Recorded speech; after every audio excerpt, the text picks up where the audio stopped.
Hello. സിൽക്കിയിൽ നിന്ന് ഞങ്ങൾ ഇറങ്ങി നേരെ സൂഡിയോയിലാണ് പോയത്. അറിയാലോ, ഹൈലൈറ്റിൽ വന്ന സൂഡിയോ പോകുന്നത് മസ്റ്റാണ്. സൂഡിയോയിൽ ഞാൻ കുറേ നോക്കിയിട്ട് അവസാനം ആ ട്യൂണിക്സ് വേറെ മാത്രമേ എടുത്തുള്ളൂ. അതാകുമ്പോൾ എനിക്ക് നൈറ്റിലൊക്കെ ഇടാൻ നല്ല കംഫർട്ടബിൾ ആയിരിക്കും. സൂഡിയോയിൽ നിന്ന് ഇറങ്ങിയിട്ട് നേരെ മാക്സിലേക്കാണ് പോയത്. ഇന്ന് ഞാൻ എങ്ങോട്ട് നോക്കിയാലും അവിടെയൊക്കെ യെല്ലോ ഉണ്ടായിരുന്നു. അപ്പം ഫസ്റ്റ് സിൽക്കി പോയ സമയത്ത് എനിക്ക് അവിടെ നിന്ന് ഒരു യെല്ലോ കുർത്ത ഇഷ്ടമായിരുന്നു. പക്ഷേ ഞാൻ അവിടെ റേറ്റ് കുറച്ച് കൂടുതലായതുകൊണ്ട് ഞാൻ അവിടെ നിന്ന് എടുക്കാണ്ട് മാക്സിൽ വന്ന് നോക്കിയപ്പം അതിലും നല്ലൊരു യെല്ലോ എനിക്ക് കിട്ടി. അപ്പം ഞാൻ അതെടുത്തു. അങ്ങനെ അതും കഴിഞ്ഞ് ഷോപ്പിംഗൊക്കെ ഏകദേശം കംപ്ലീറ്റ് ആയി. ഞങ്ങൾ ഫുഡ് കോർട്ട് പോയി. ഞങ്ങൾ ഹൈലൈറ്റിൽ എപ്പോൾ വന്നാലും KFC ആണ് അധികം കഴിക്കാറുള്ളത്. പക്ഷേ ഈ തവണ KFC നിന്ന് മാറ്റി വേറെ ഏതെങ്കിലും സ്ഥലത്തുനിന്ന് ബ്രോസ്റ്റ് ട്രൈ ചെയ്യാമെന്ന് കരുതി വൈറ്റമിനിൽ നിന്ന് ബ്രോസ്റ്റ് ഓർഡർ ചെയ്തു.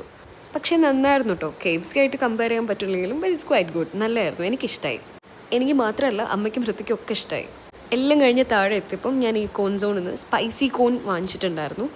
പോണ വഴിക്ക് എന്തെങ്കിലുമൊക്കെ ഇങ്ങനെ കഴിച്ചുകൊണ്ട് പോകാമെന്ന് വിചാരിച്ചു. അപ്പോൾ അത്രയേ ഉള്ളൂ. ബൈ.